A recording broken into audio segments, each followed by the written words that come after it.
You're being cross-examined. You'd think you'd do your basic homework. They hadn't even read the CAS review, the CAS interim report, which had just come out, which was terribly important about children's health in the United Kingdom for gender non-conforming children. Examples like that. And then the lies and the obfuscations and the embarrassment. So I'm hoping that people will watch it and go, I'm sorry, I don't believe this is real.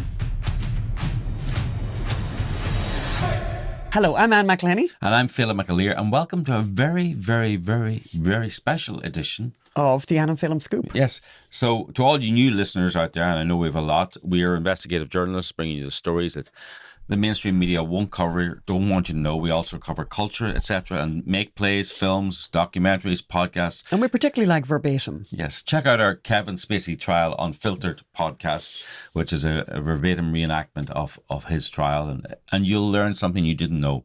But what's on today? This is a special show. We think marks the beginning of the end of the trans madness and the launch of our online film, Trans on Trial. Trans on Trial is a verbatim reenactment of the court case that was in England 5 years ago. Which really sparked what has now turned into this magnificent win for sanity in the Supreme Court. In the UK Supreme Court. The sanity is not worldwide, but it is spreading. Madness is contagious. Hopefully sanity is too. So the Trans on Trial, it was Mermaids versus the Alliance was the original court case. So the LGB Alliance was a charity set up in the UK to combat the trans madness, to save children, to save women's spaces, to save the world, basically. And in the UK, it's very, very rare, but your charity status can be challenged.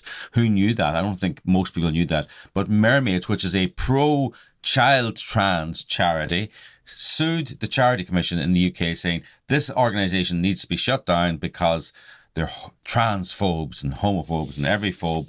And they fought back, and it really became a trial of the trans movement. It wasn't what the trans pushers thought it would be. It turned out not to be a trial about LGB Alliance and their right to be a charity. It turned out to be a trial of Mermaids, a trial of the right to destroy children's lives, the right to sterilise children, the right to remove children's genitals, the right to remove adults' genitals, the right to tolerate mental illness and call it heroic. And then, so we're going to be releasing that tomorrow, and the play is transontrial.com, 100% verbatim, 100% based on the actual court transcript. But it's completely mad. So it's completely mad. And so we want to start by playing a little clip, right? A little clip to give you a taste of what is in store when you watch the whole play, which is going released tomorrow. Transontrial.com. The clip is clip number 6. And this is Paul Roberts, who's a witness, who came on as a witness, and he thought he was going to spend his time attacking the rights of LGB Alliance to exist. But actually, when he was on the defensive almost from the beginning and was being asked tough questions about trans ideology. And don't forget, see, the mainstream media were always on their side, so they never asked tough questions. And wait till you hear how they respond when they're asked the simplest of questions, by the way. Are people who claim to be trans, if I say I'm a trans woman, does that mean I'm a woman legally? Perhaps it does. Or are you literally a woman? Let's see. Let's watch. So let's watch the clip. This is Paul Roberts is being played by John Fleming. Akua Reindorf is being played by Marissa Joseph. So don't forget, this is 100% verbatim from the court transcripts. If somebody says they are a man, they are a man. Yes. Regardless of their physical or legal status? Yes. Because your belief is that trans men are men. That's correct.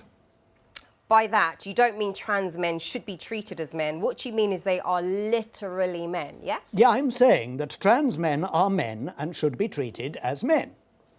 Yes, but you don't... As are trans women are women and should be treated as women. Fine, but you don't only mean they should be treated as men, you mean they are literally men and therefore should be treated as men, don't you? I'm not sure that that's what I'm saying.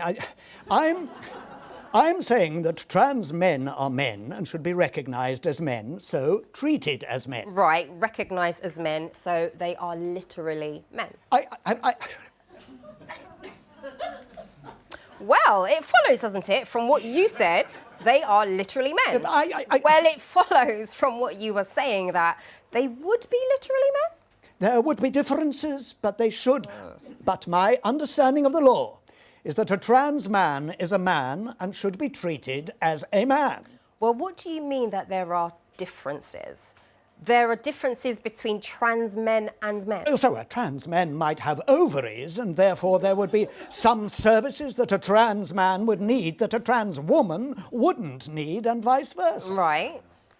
But I would still consider that my interpretation, my understanding of the Equality Act is that they are a man. But you keep coming back to the Equality Act, and you've accepted that you don't have legal expertise in that.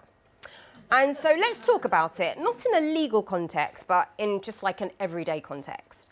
Your view doesn't now seem to be that a trans man is literally a man because you say there's a difference between trans men and I believe that trans men are men and should be treated as men. Right. And they are men even though there isn't any objective difference between them and women. Is that right? Can you say that again? I love that. I just love that. I think that clip is just fantastic. What's interesting is a lot of these pro-trans people are not being questioned by the media very sharply. So when they have to actually explain themselves, it comes across as completely mad. Let's play another clip now. This is Belinda Bell, who's the chairwoman of Mermaids. Dr. Belinda Bell, Phelim, but she's not a medical doctor. As she's very keen to point out, by the way, because of course, they do push medical nonsense on children, but when they were asked under oath, they realised, we're not allowed to do that. You can't do it. They do secretly do it. But also, when you affirm a child of 4 that they're born in the wrong body, and all the adults say that, and you get the doctors to say it, and you have a support group, you are pushing a medical pathway. So this is Belinda Bell being questioned by Karen Monaghan, who is the another barrister lawyer for LGB Alliance. As you'll hear from the interview we do later on, this cost, this cost millions, right? So there was 2 barristers for LGB Alliance, Karen Monaghan, and she's questioning Belinda Bell, chairwoman of Mermaids. Belinda Bell has been played by Cheryl Knight, and Karen Monaghan has been played by Barbara Quilliam, which is a great British name, actually. Let's watch that clip. Yeah. Mermaids does not do medical stuff.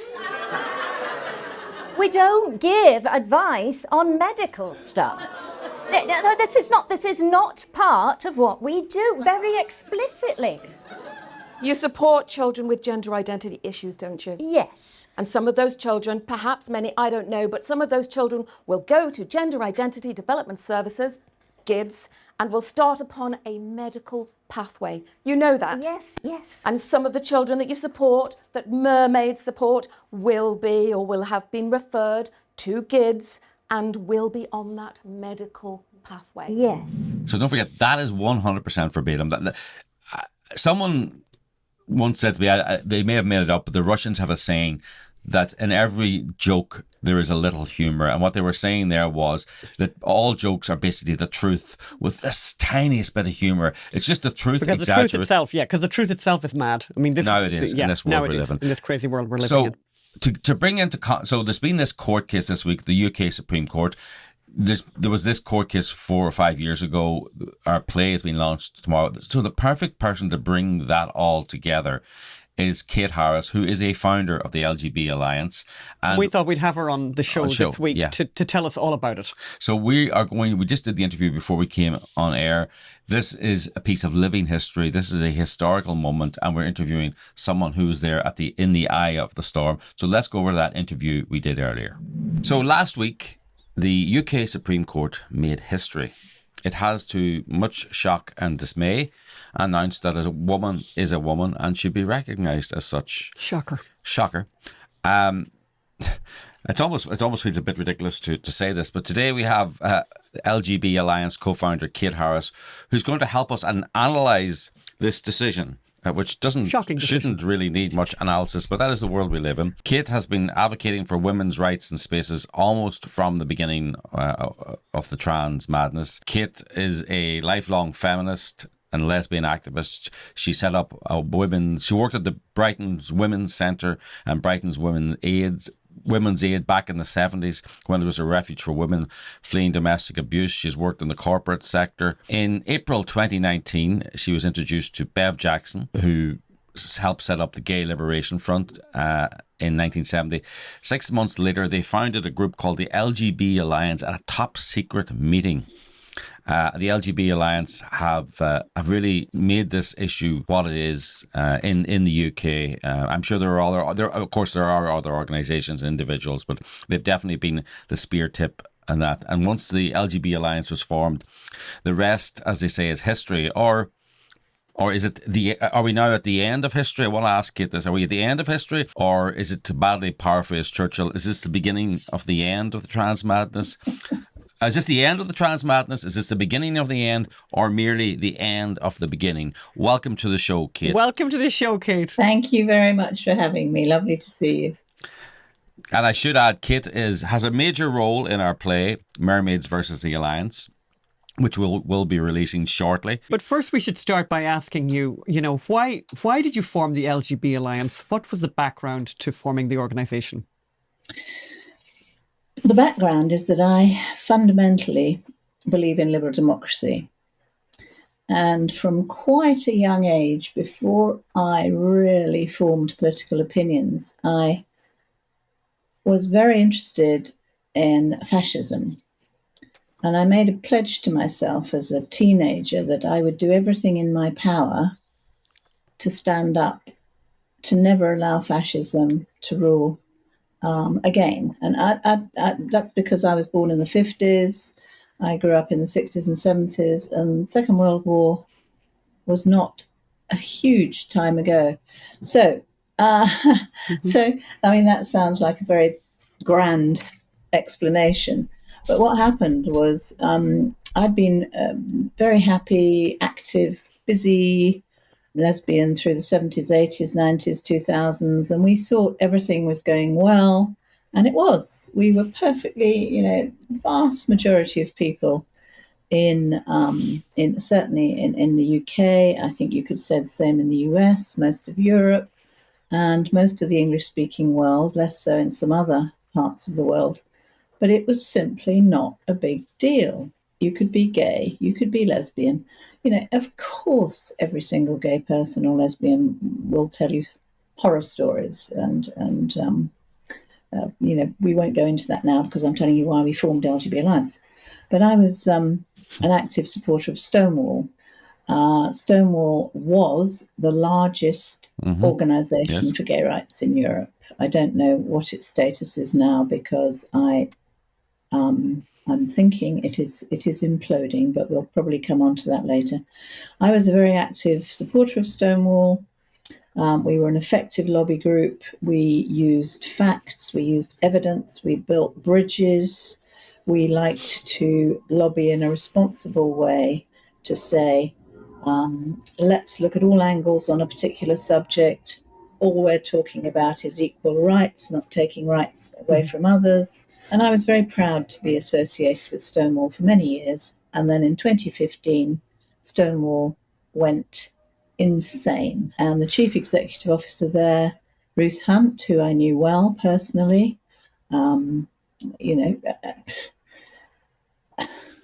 it was a complete betrayal of everything that we had worked for. Ruth decided, without consulting the gay and lesbian supporters of Stonewall, decided to hold a meeting with trans activists, which was closed to the rest of us. She decided on the basis of that meeting and with her consultant, Caroline Ellis, who subsequently became her business partner and her life partner, decided to turn Stonewall into an organisation that would deny biological reality, that would campaign for what we call gender identity ideology. She would spread disinformation about the law, which is why Stonewall will be looking very closely at this judgment, because they're largely responsible for spreading disinformation across all our institutions. So I spoke to Ruth at the time and said, we need to talk about this. This is worrying. You are changing from an organisation that people trusted to a band of fanatics who are not prepared to even discuss what you are saying. And I worked very hard over a long period of time. In my mind, it's between 1 and 3 years. I can't remember how many letters I wrote to Stonewall saying, this is very worrying. You are putting out lies. You are telling children they can change sex. You are telling people absolute nonsense. And it's dangerous. It's dangerous stuff. It will harm lives. But we need to discuss this. We must discuss this. Anyway, letters went to and fro. I engaged with former trustees of Stonewall.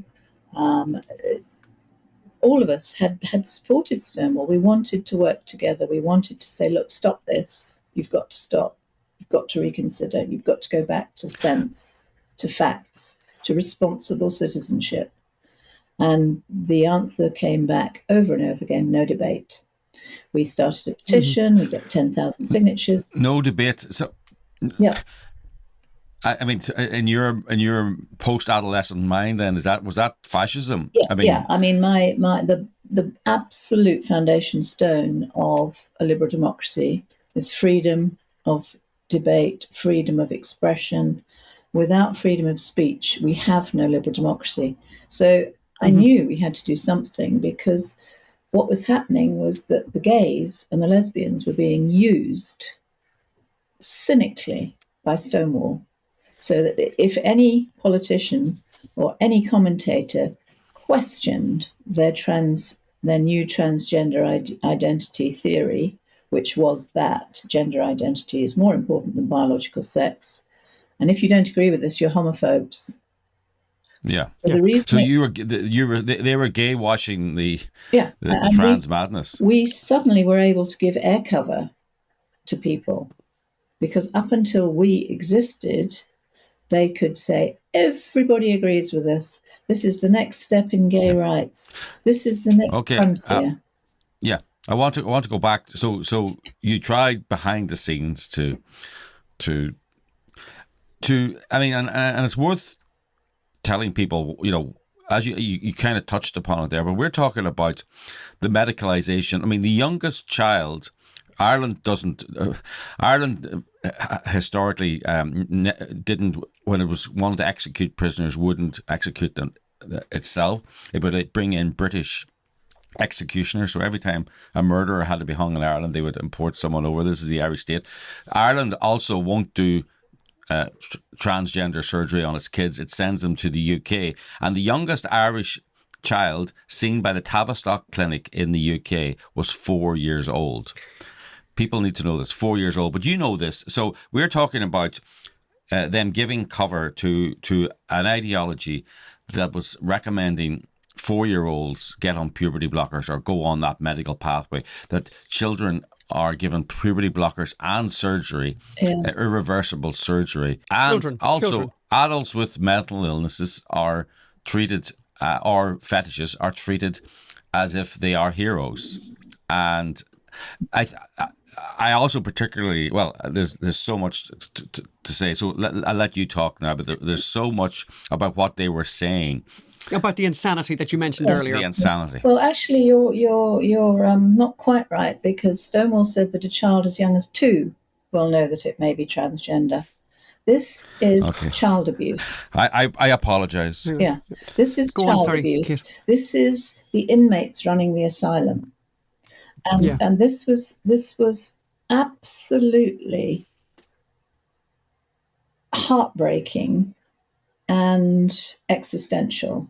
It wasn't about us. It was about those children, because we knew, certainly Bev and I knew, when we started talking together and planning what the hell were we going to do, 2 old lesbians against the world. But we both knew that had we been growing up now, we would have been the weird girls who the teacher would come up and say, well, you're a little bit, you need some extra attention. You ever thought you might be trans? And we knew that. Yeah. We knew that. And do you know what is so horrific, Phelim and Anne, is this is going on now, today. It hasn't stopped. It is increasing. And we are still doing surgeries on the NHS in this country. They're children. They may be just turned 18, but they're children. They do not know what they are doing. And there are, of course, clinics all over the US. We have I hope you know of Jamie Reed. She is an absolute one-woman bundle of energy. She's been going from state legislature to state legislature, week by week by week, telling people what is going on in these clinics. And we have to keep talking. So, yes, we started this because we had no choice. We were waiting for somebody else to start this. We were waiting for other. We've been there. Yeah. We wanted the other gays, that is, the ones, especially the gay men, we wanted them to do it because they have more access to money, to the media, to politicians. They tend to be better networked than lesbians. And eventually, Bev and I just said, look, nobody is doing this. Let's do it. And we did it. And all hell broke loose. And if you think about it, it's practically 6 years since we actually started working on getting this first meeting together. And if you think about it, we've changed the world. Now, no, you have. No, I think that's really important. I think that's why we have you on, and it's why we're so proud of the play, because you started this. Well, and look what you've succeeded in doing. And by the way, you're an actual light to the whole world, by the way, because the UK is turning out, just bizarre the way it's worked out, but the UK is the only country, in the world that is showing any kind of sanity. The US is completely mad. I mean, you're talking about the states in the US. There's an Irish surgeon in Florida called Sive Gallagher. I don't know if you know who she is. And she has TikTok videos. It's horrific. Yeah. She's Sorry, go on. Locked up. Titus deletus. Yeah. She's correct. She's playing games with children's lives. I mean, how can that be acceptable? But where's the medical establishment, by the way? I mean, where's the American, Pediatric Association saying to her, we're revoking your license, you'll never work in any town in this world again. I mean, and as she makes these horrible TikTok videos, but these people are everywhere. This is the insanity that I love that though. The two of you guys eventually looked at each other and thought, okay, nobody else is doing this. We have to do it. And are we all grateful to you? Thank you so much for doing this. Well, what's so lovely it's been amazing. Is that we're on the cusp of our next organisation, which is LGB International.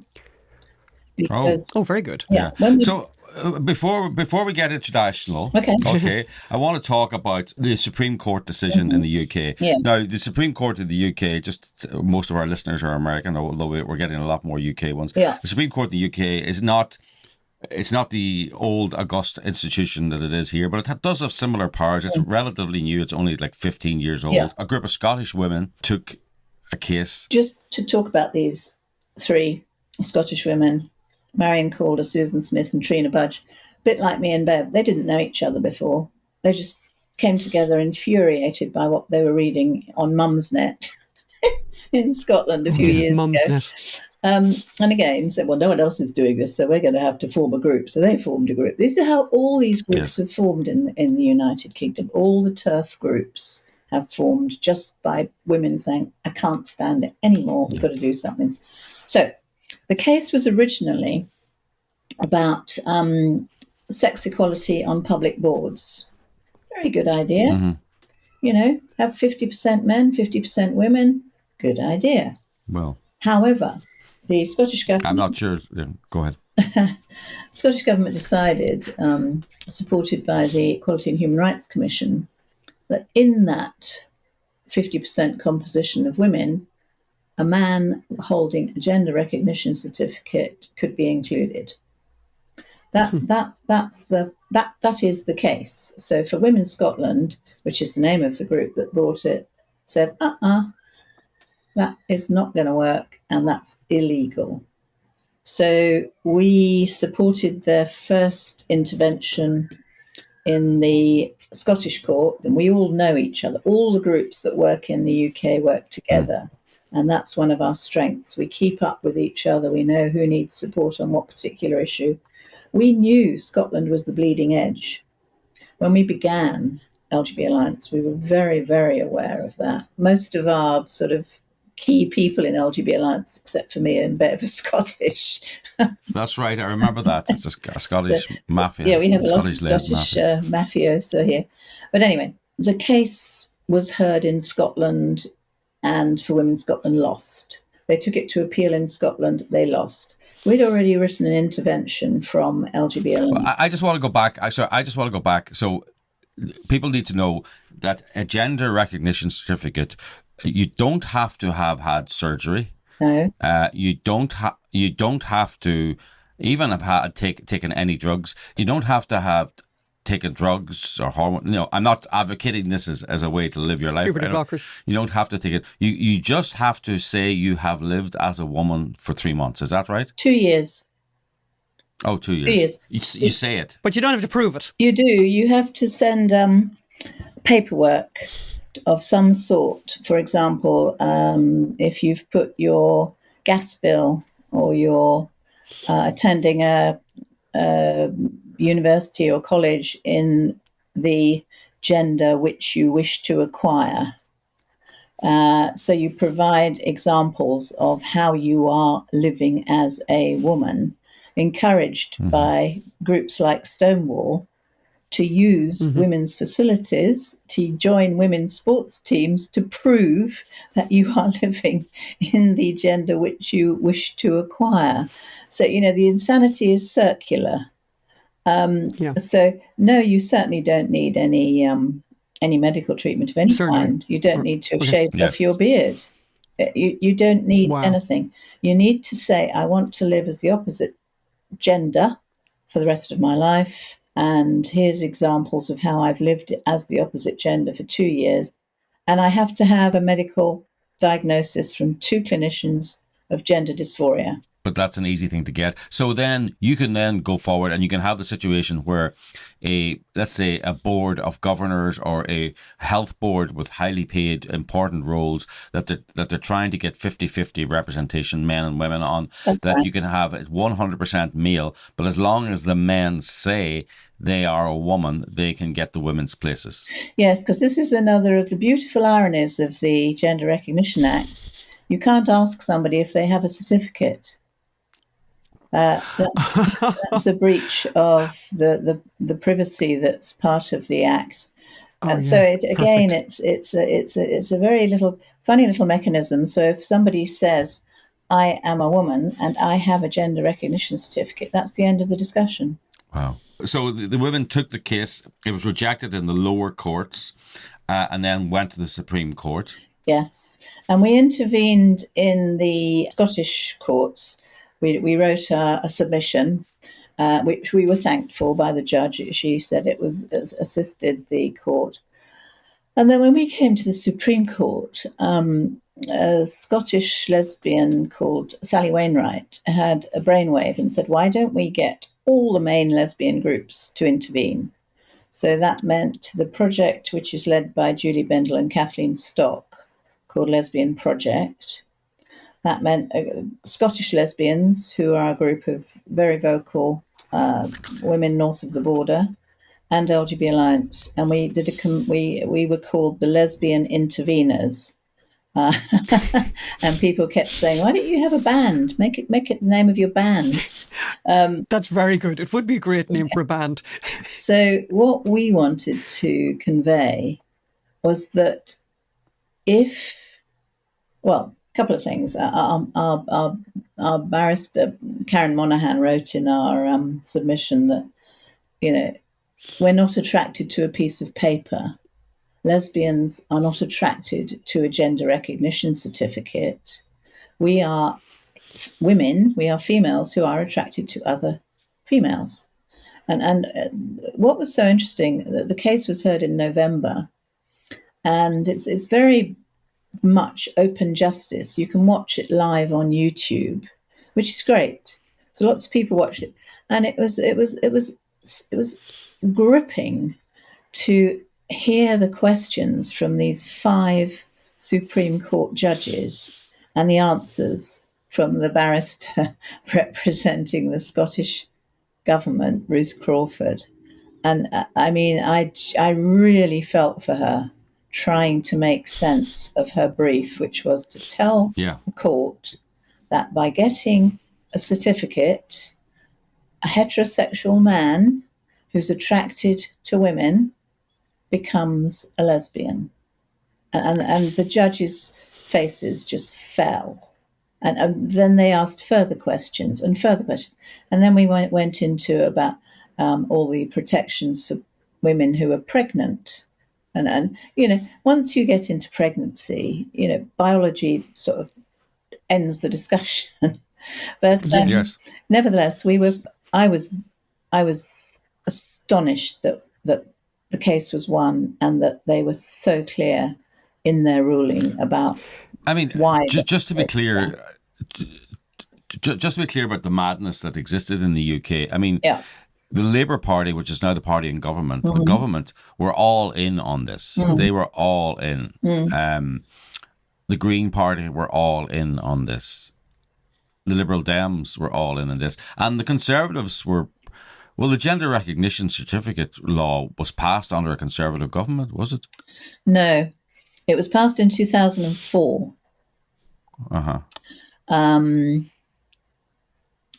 pretty sure, and I can't Google it because I'm talking to you, I'm pretty sure it was brought in under a Labour government. Yes, it would have been back then, yeah. But the contortions that Keir Starmer has gone through to try to, explain that not all women have services. I mean, unbelievable. Like, you watch it and think, am I living in an altered reality? Of the, as you said, the inmates have taken over the asylum. But your own case, by the way, I think it's important that we focus a little bit on that, because I think that's where we became very, very interested in all of this. Was where where your organisation that you had started, that suddenly Mermaids, which, I mean, tell us the background to what happened, because you had charitable status, which is important if you're trying to, do things and have meetings and rent out halls and Raise stuff money. like that and raise money.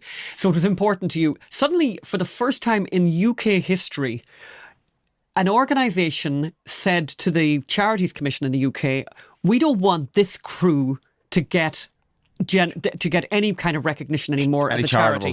Any charitable status. We in fact want them to have their charitable status removed because, okay, tell us what happened. Well, I do want to say first up that Stonewall was part of that. At the very beginning, the first we heard of it was on social media, on Twitter. That was the first we heard of it. We saw a little announcement with the logo of the 6 organisations, which included Stonewall, that were taking. They were not taking us to court. They were challenging the Charity Commission as to the legality of our registration. And we looked at this in shock. And we consulted lawyers and said, what does this mean for us? And they said, well, what it means is that if you don't intervene, Mermaids, which by then had become the lead charity because suddenly Stonewall disappeared. They must have had some legal advice of their own that said, if I were you, I wouldn't get involved with this. So Stonewall backed out, Mermaids took the lead, and our lawyers said, if you are not in court to intervene, there will be a discussion between Mermaids and their backers and the judge. The Charity Commission decided to remain neutral, so there will be nobody to stand up for you and what you're trying to do. So it was big pain in the neck for us. We were struggling to survive, flapping about like a little fledgling sparrow in a nest. And this great big eagle comes down and pounces on us and says, we're going to kick you out of your nest. We're going to strip you of your charitable status. You're going to be finished. So that made us very angry, but it also made a lot of supporters very angry. Even though we had to raise £250,000 for this case, and it took 2 years of our lives. I think in the end, it was probably a really important step in dismantling this horrific nightmare that this country has been taken through.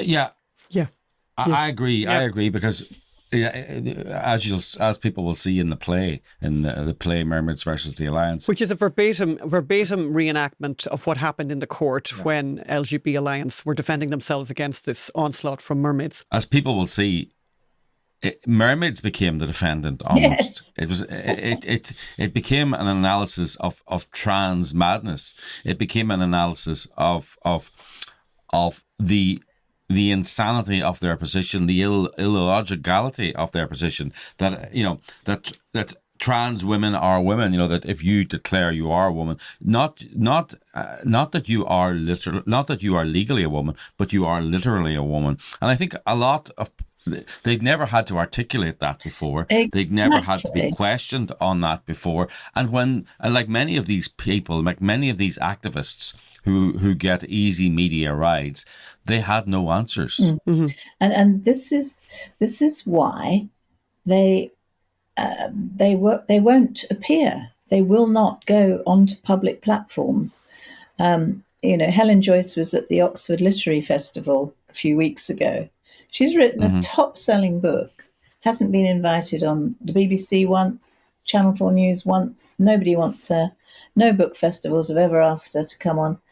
Finally, she gets invited to speak at the Oxford Literary Festival, very, very important book, and they ask people to debate with her from the other side. Yes. And they even made up stories about they couldn't do it because they were on holiday. So then the Oxford Literary Festival said, we'll change the date of the event. When are you back from holiday? Fabulous. Oh, no, I can't. Yes. They have... Yeah, that's right. I'm getting my hair done that day. Yeah, yes. There is no substance, nothing to it other than wild fantasies. Now, I think wild fantasies can be fun, as long as they are not in the public sphere. And what's happened here is that we've seen wild fantasies allowed to run riot. And the worst part of it is to use children as collateral damage to support those fantasies in the public sphere. And that is what I will never forgive. I will never forgive Ruth Hunt, who should be in jail. I still hope we'll find a way of getting her on criminal charges for leading the onslaught onto telling lies to children across our education system. Has led to so many of them ending up in gender clinics completely unnecessarily. Instead of that, she's in the House of Lords. Yeah. Yeah, she got promoted basically. Yeah, and instead of ending up in prison. I mean, and by the way, was it a Labour government that made her? No. This was the period that I think you were referring to earlier, when there was a plan to make the Gender Recognition Act much more easy, liberal. Oh, it was actually, of course, what it was doing was introducing self-ID, and that was under Penny Mordaunt, Theresa May, and Maria Miller, the three M's. Conservatives. The three of them took turns at Women and Equalities that they thought that they were being nice and advanced and progressive. They were completely fooled by Stonewall. And they thought they would just put this gender self-ID act through, nobody would object, and off they go. And that was at the time, shortly after that Ruth Hunt was given a peerage. Yeah, I mean, in the middle of all of this, I mean, I think the whole thing is nightmarish. It's funny. We spoke to quite a famous writer recently, a novelist, who basically said, she doesn't want to touch this because it's so dark. The whole thing is so dark. Exactly as you said, like basically giving puberty, giving drugs or whatever to 2-year-olds and listening to 2-year-olds about what their identity is. But however, in the midst of all of this, the UK is, as I said, there is good news coming out of the UK after the Supreme Court decision. What materially has changed in the UK? What is not going to happen in the UK now? What has not changed? So have organisations changed, and what organisations? No, I'm not talking about organisations. Just for people. So what's happening to children in the UK now? That is a key question. Theoretically, I mean, we're waiting for guidance, but we've been waiting for guidance on what should be taught in schools for around 8 years. And they keep putting out interim guidance or let's do this or let's do that. But as of now, children are still being taught in any school that wants to do it that they can have a gender identity, they may be born in the wrong body.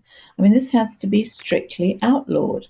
And that to give credit to Bridget Phillipson, our Secretary of State for Education, she's also got half the portfolio for equalities. She has said that the Labour government will enact the Supreme Court judgment across all institutions, across the NHS, across schools, and everywhere that is government run, government owned, which presumably includes the civil service, who's still wearing, staff are still wearing progress lanyards and telling me that they're impartial. But you know, the answer to your question is, in principle, Labour has committed to this. They have said, we accept the Supreme Court decision. They haven't apologised to Rosie Duffield, but she tells us that just to say Rosie Duffield is a Labour MP, who resigned from the Labour Party because they were pushing trans madness, and she resigned and was rather scathing of the Prime Minister. And you're saying, have they apologised to her? No, she is still. She's now sitting as an independent. She increased her vote at the last election. People admire her courage and her bravery. Keir Starmer has the gall to stand up and say in Prime Minister's questions last Wednesday, "We treat everyone with respect and dignity." And whoever was on the camera at PMQs that day, that's right, you see swung the camera to Rosie Duffield's face, which was a picture. I recommend people to look for the clip. But he hasn't. Yeah, we'll show that clip. Mr. Speaker, he can't bring himself to admit that he was wrong. That was the question.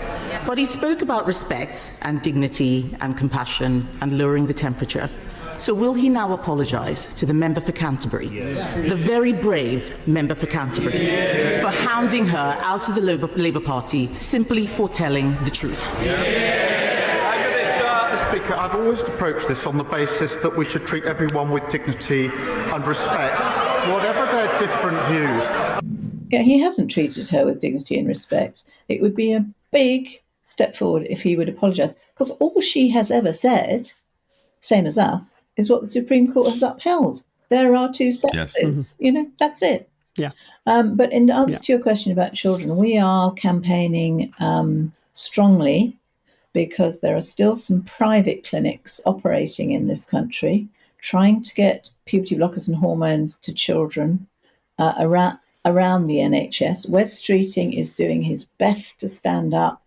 So, I mean, we've got a good prospect here. We've got Wes Streeting and Bridget Phillipson, who is standing up for that judgment, standing up. Wes Streeting has said he fully supports single-sex changing rooms for nurses. But, you know, in terms of schools, and think about it, the schools are so stretched. You just have to have an activist teacher, activist head teacher, who will go and tell these children that they could be born in the wrong body. We've still got LGBTQIA plus clubs in schools. These must all go. These all must go. But, you know, and that's what... Yeah. Is that what you guys are focused on quite a lot now? Well, at the moment, we're focused on, our latest campaign is stopping the private prescription of hormones to children. But education has always been a huge issue for us. And we are very involved with various individuals and organisations. And we just have to try and support Bridget Phillipson, support Wes Streeting, because they're getting attacks from within their own party. I mean, it's unbelievable. I haven't read the details, but apparently a whole group of Labour MPs today have written a letter saying they object to the Supreme Court judgment. I mean, the thing that has changed is that you can object as much as you like. However, if you are a government running a hospital and you do not follow the rules, you will be sued.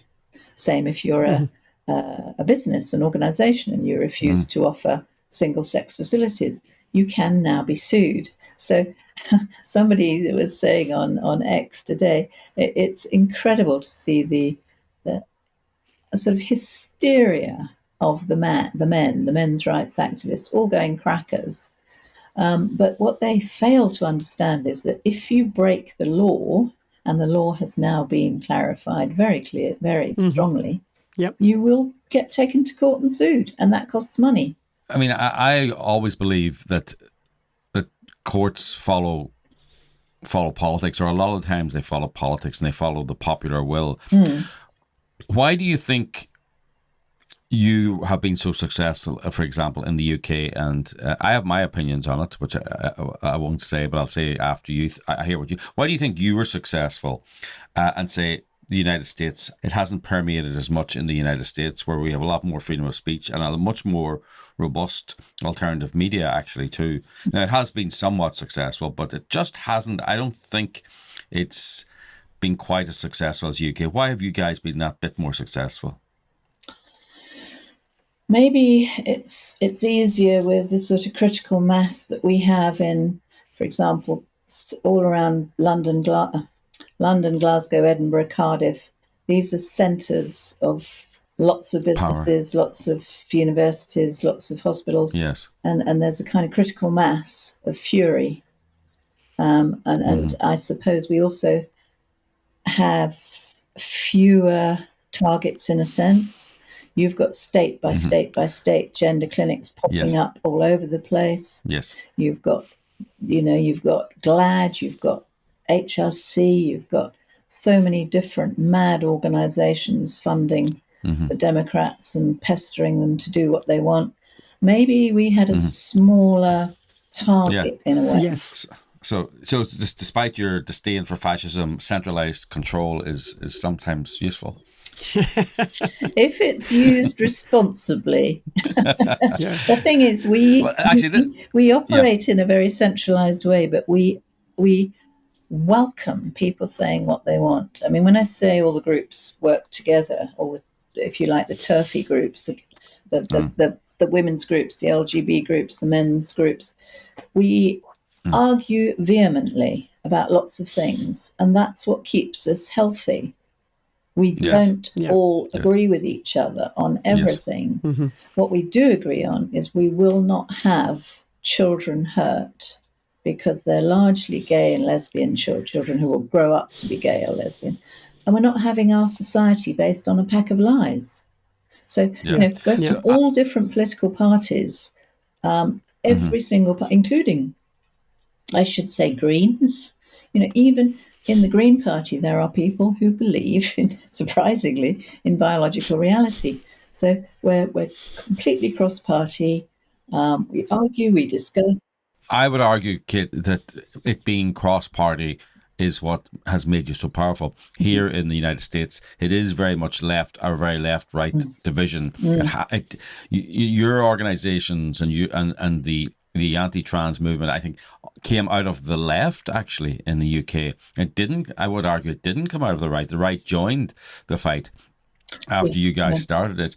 And so do you think that, and that brings me on to another, because you are off the left, and many of your support, your network would be off the left. Would that be a good analysis of how the movement started?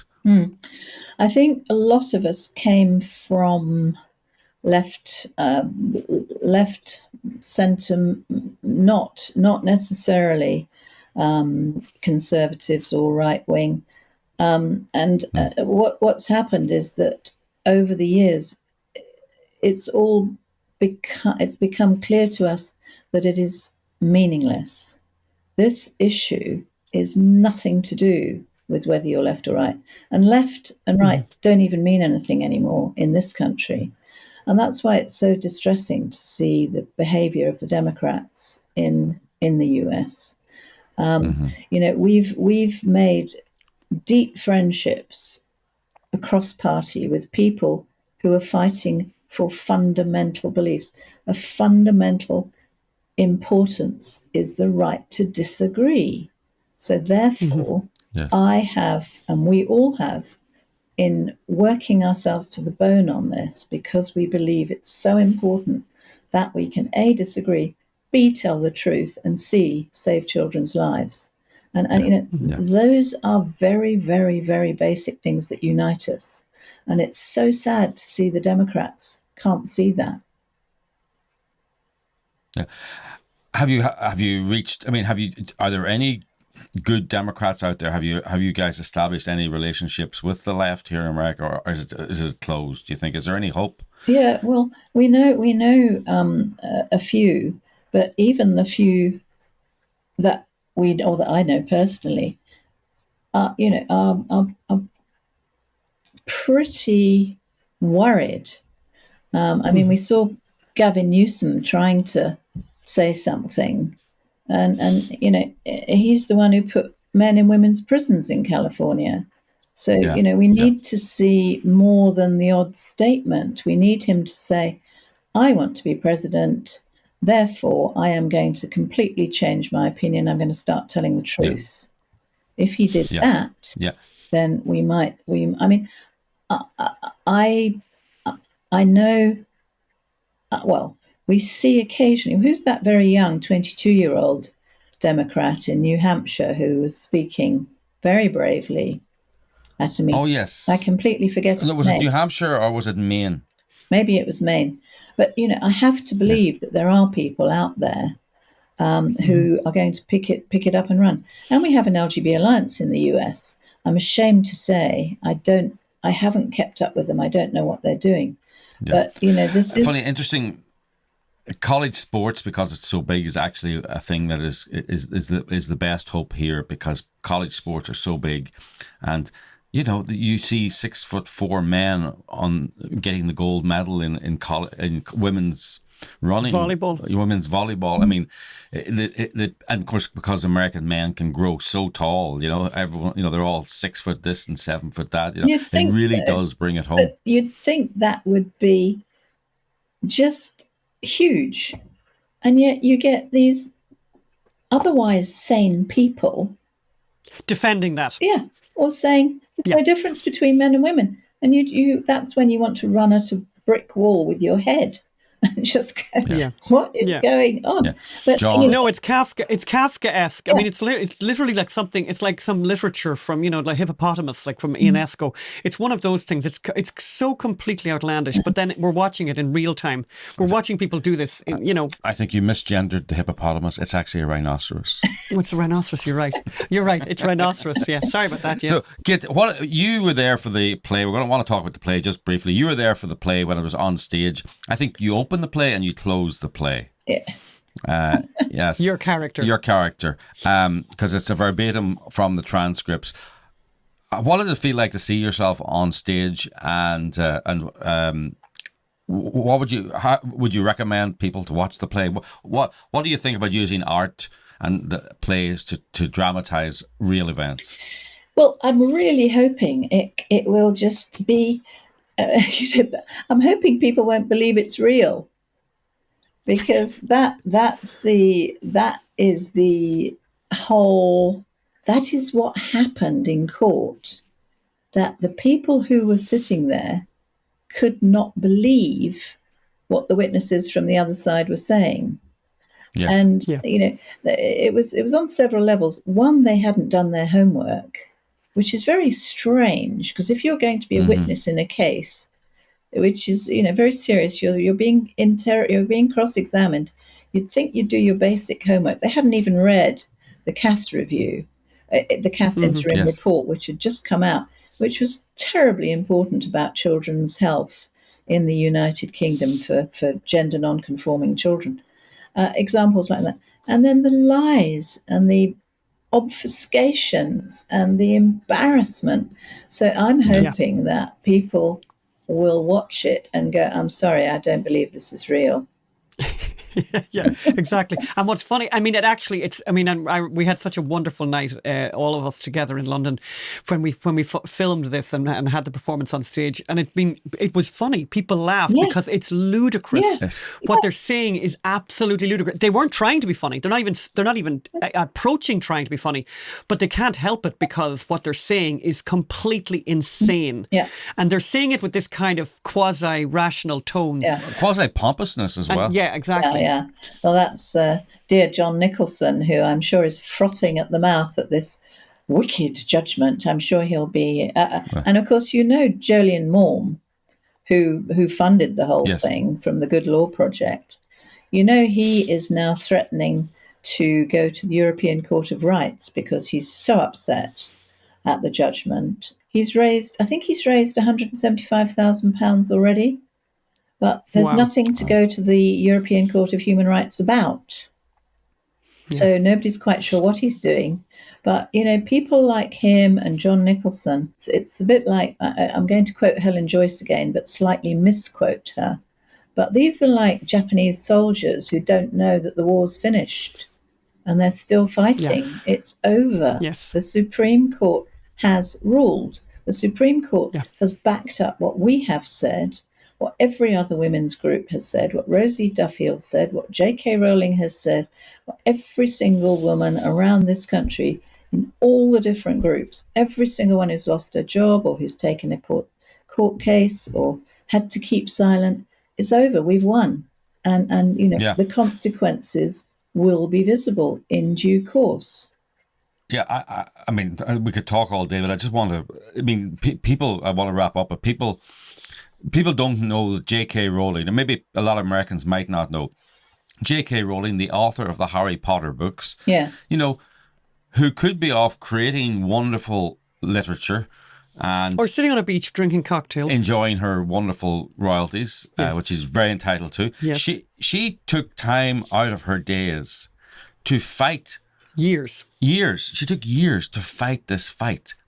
And, we've done stuff on anti-Semitism on October 7th, and we've done stuff on this. And I'm sure, like you, we get DMs from very powerful people saying, well done, Kate. Well done, Phelim and Anne.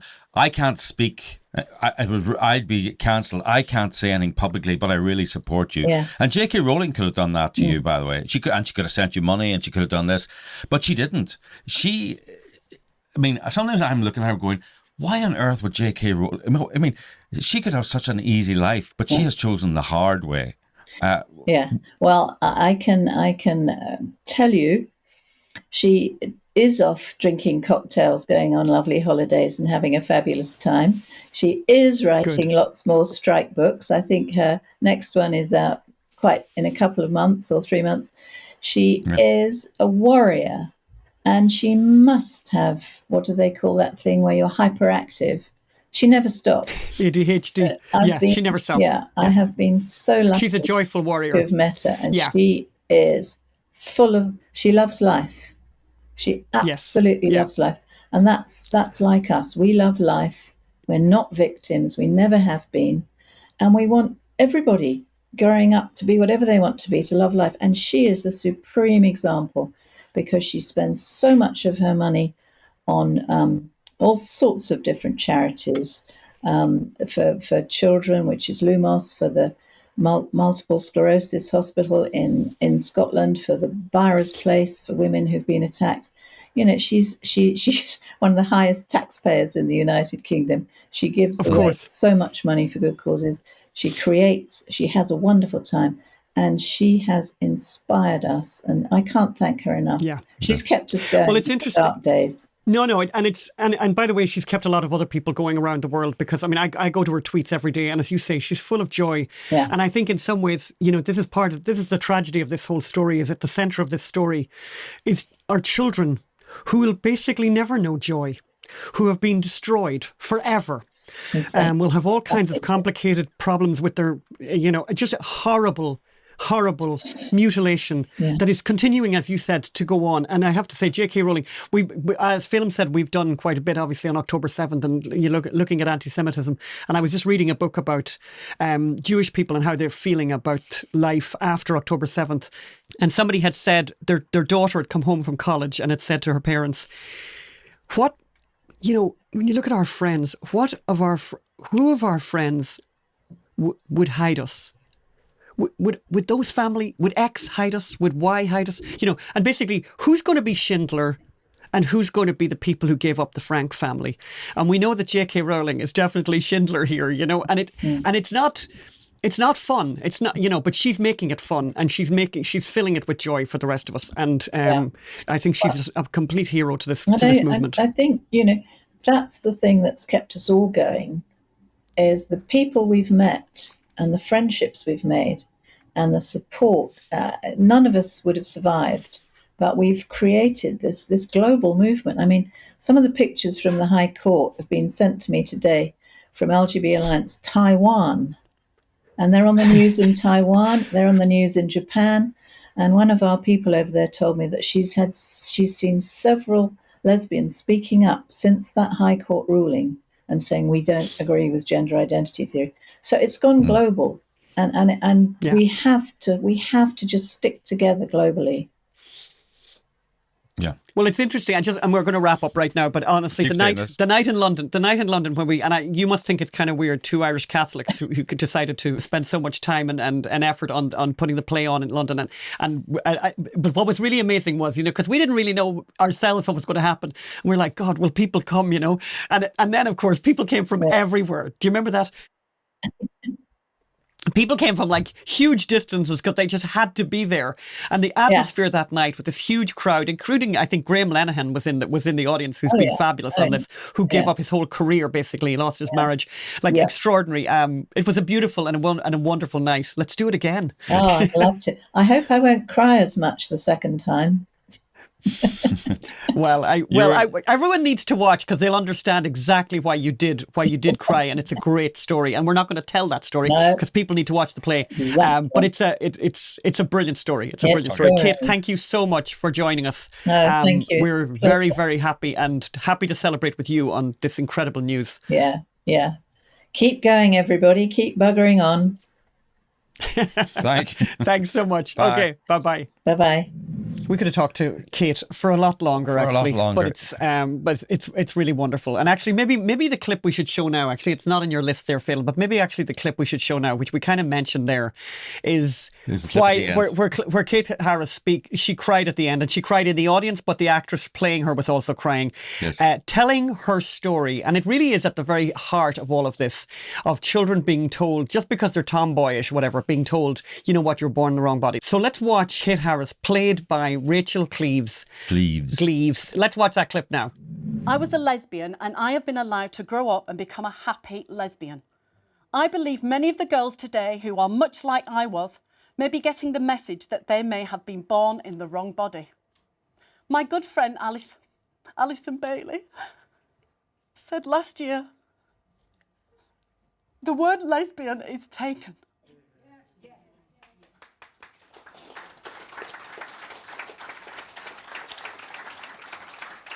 I am going to speak for millions of lesbians around the world who are lesbians because we love other women. We will not have any man with a penis tell us he is a lesbian because he feels like it. The word lesbian is taken by us. We will not have that stolen from us. We will not be a laughingstock. We will not be erased. I think that a lot of people will watch that clip and really relate to that and remember their school days and people who were tomboyish. And I just think it's an amazing speech, that. And as she said, she was in tears. She was in tears in the audience. The actress was in tears, and she was actually in tears when she had to say that in the court. Yeah, and so if you are a tomboy, if you're a little bit different, your favorite teacher who's been trained will take you aside and say, I think I think you're a hero, and B, you're born in the wrong body. Who doesn't want to be a hero when they're 12 and feeling slightly awkward? And and all the people will tell you this. And so you get on this medical pathway of sterilization and mutilation. And that is the world we're living in. And we're very proud to be releasing this play called Trans on Trial. So please, go watch it, send it to all your friends, send the clips around to all your friends, all your enemies too.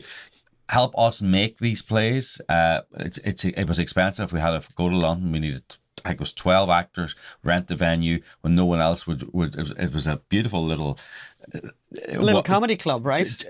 Comedy club / jazz room. It was had a real sense of an underground theatre from the 60s. You know, fantastic. Fantastic. So these things cost money. So please go to the unreportedstorysociety.com and give what you can and help us fight to make sure that everyone gets to see the play and fight the madness. Talking of artistic madness. Talking of artistic madness, some of you probably saw this story from Coachella, where the Irish band Kneecap were playing for the 2 weekends at Coachella, and there was a lot of controversy because what did they decide to do, Phelan? They decided, so basically at a musical festival, they decided to attack the country of people where 400 young people were butchered at a musical festival. Basically, they displayed their anti-Semitism. But the very interesting thing is they're a progressive Irish hip-hop band. They sing in Irish. They're very cool. But according to the cool rules in the UK, so they put up a sign saying, "Bleep Israel, Free Palestine." This is at a music festival where... And they also said they also put on a big screen saying Israel is committing genocide against the Palestinian people. They put this on a huge big screen at a music festival. The irony, it's unbelievable. I've been going back to the record. They danced in celebration with a Palestinian flag on October 8th at a gig. This crosses the line from anti-Israel to anti-Zionism. These are truly anti-Semitism. Odious people. There's a couple of things that we found out. So they have a big sold-out US tour in October, starting in October. But they have their sponsor for their visa has resigned, so they've lost the visa, so they're going to have to reapply for a visa. Could be a little bit tricky. Well, you would say if that's free speech, what they did at Coachella, right? But they have also given their support announced their support for Hamas, announced their support for Hezbollah. Now, they also have said every Tory MP in UK should die. Yes, so this is I found this part very interesting because you know that we recently had Alison Pearson on to talk about this extraordinary case of the woman in the UK, Miss Connolly, Lucy Connolly, who is in prison for 2.5 years for a tweet that was up on her on Twitter for 4 hours. Now, it was an odious tweet, but she took it down. And unlike other people who are in prison in the UK and get early release or get out on compassionate leave, none of those things are happening for Lucy Connolly. She's been held in prison for 2.5 years. So it's kind of interesting. So for one tweet, so it's kind of interesting now because of the worldwide attention that was brought to Kneecap because of what's happened at Coachella. Suddenly the UK they've suddenly recognised or found out, like a complete mystery. Yes, some people actually have pointed out to them that the same very Kneecap did a performance in the UK in November 2024, where they actually said, "Up Hamas, up Hezbollah," and then went on to say the only good Tory that's conservative, the only good Tory is a dead one. And interestingly enough, months and months and months have passed and the UK authorities did not get in touch with Kneecap and ask them, and by the way, we're in favour of free speech, but yes, if you're going to have Lucy Connolly in prison for 2.5 years for a tweet that she removed after 4 hours, then you need to be talking to these crowd and saying who said this at a concert where thousands of people were in attendance, had social media, have put it out. It's widely disseminated and available. Lucy Connolly's tweet was only online for 4 hours, and she's in 2.5 years in prison. Now, Lucy Connolly should not be in prison, and by the way, Kneecap should not be put in prison for what they've said. But if that's the progressive rules, we're happy enough to. So there's many examples of people being arrested and in prison for free speech and for putting tweets up and for saying nothing in the UK. It's very scary in the UK right now. There was a mother and father, for example, who were arrested by 6 police officers and kept in a cell for 8 hours in Hertfordshire because they'd been complaining about the school that their children attended in messages on a group WhatsApp. And 6 police officers arrived and put them in a cell basically for 8 hours. And as I say, we're not calling for Kneecap to be arrested or put in prison. But under the rules that they probably support hate speech legislation, and certainly their supporters support hate speech legislation. Yep. So under those rules, under their rules, kneecap should be arrested and kneecap should be in prison because they have said much viler things than Lucy Connolly said. It's much more than hate, by the way, saying that Conservative MPs deserve to be dead. I mean, that's pretty strong stuff. And saying up Hamas and up Hezbollah. These but are up until now, bad up hombres. until Coachella, this was basically completely ignored by the authorities in the UK. So does hate, so that's exactly the problem. A lot of the problem with hate speech, by the way, it's all in the eye of the beholder. Yes. Okay. You want to end on a nice story. I wanted to end on a nice story, and I just came across this story about Jay Leno, and I thought it was really, really gorgeous. So Jay Leno, and a lot of people have reported on this. So he turns 75 this week, and he's been married to his wife Mavis since 1980. She is 78 and she suffers from advanced dementia now. Last year, Leno filed a petition, in fact, for conservatorship, citing her doctor's letter that explained she sometimes didn't recognise Jay or know her own date of birth and had been progressively losing capacity and orientation to space and time for several years. So he spoke on a podcast recently, a podcast called In Depth with Graham Bessinger, and he spoke about his wife's condition. And here's a number of quotes from the podcast that I just thought were fairly impressive, particularly coming from Hollywood. He said, and I just love this, he said, "I've never been particularly challenged. I was not in the army. I didn't have to shoot anybody. I didn't have to risk my life. When you get married, you take a vow. Will I live up to this? Or will I be like a sleazy guy? If something happens to my wife, I'm out banging the cashier at the mini mart. At some point in my life, I'm going to be called upon to defend myself, stand up, whatever it might be. I think that's really what defines a marriage. That's really what love is. That's what you do. I'm glad I didn't cut and run. I'm glad I didn't run off with some woman half my age or any of that silly nonsense. I would rather be with her than doing something else. When you have to feed someone," and these are lots of different quotes, I'm just putting them all together, but I just loved all of this. I thought I'd bring it all to you. When you have to feed someone and change them, carry them to the bathroom and do that kind of stuff every day, it's challenging. And it's not that I enjoy doing it, but I guess I enjoy doing it, he said. We've been married 45 years. The first 40 were unbelievable. The last 5 have been challenging. Put it that way. I think there's more love now. I think that's a very nice way to end this podcast. So from us and from Jay Leno, we really appreciate those words. So please go to Trans on Trial, watch the play. It's coming out tomorrow. We'll send out notifications, and please watch and give us a comment. Let us know what you think, and please share with everyone you know, because this craziness, people need to know, and the madness needs to be exposed. Okay. Thank you. Transontrial.com. See you next week. Bye.